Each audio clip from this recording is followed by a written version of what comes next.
Welcome back. Well, there's comps, there's M-L-S Contingencies. This is the real estate jargon that could throw buyers for like, wait, what did you just say? Yeah, exactly.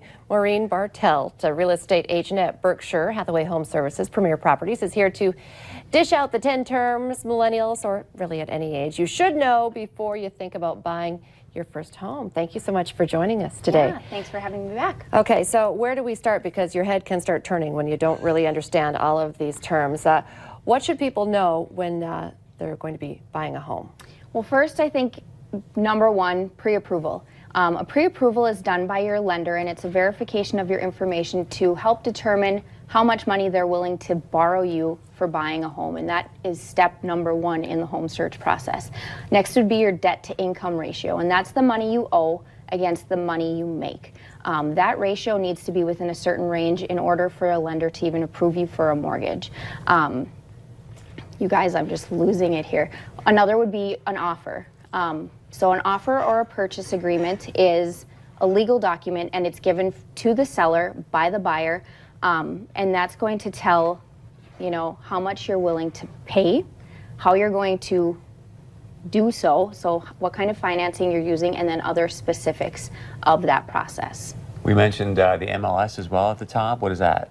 Multiple listing service. So that's the service that the Fargo-Moorhead Area Association of Realtors uses to list your home. Another important one that I didn't mention would be a CMA, or a comparative market analysis, and that's something I'm going to do for you to help determine that the home you're interested in buying was priced appropriately in the first place. Can they reach out to you even before they get the pre-approval, or I mean, is that a process? Do your pre-approval before you call? They can absolutely reach out to us, but before we show homes, we want that pre-approval letter, because if you're approved for a $130,000 home, we don't want to show you a $400,000 home. I mean, that's not good for anybody. So that pre-approval is a number one. And you talked about closing and offers. Do things kind of switch directions with the confusing jargon at that point too? Yes, so step number two would be you find your home you want. So you've put in that offer, the seller accepts it, and at that point, you're under contract. So under contract means they've accepted your offer, but the home is not ready to close yet. So there are still outlying items that need to be addressed before you can close. Those items would be contingencies. So if you've ever gone to purchase a new home and you're already a homeowner, you've got to sell that other home before you can move on to the next one. Another would be a home inspection. So your lender is also going to require an appraisal. They want to ensure that the money that they're borrowing you for the home is appropriate for the value of the home.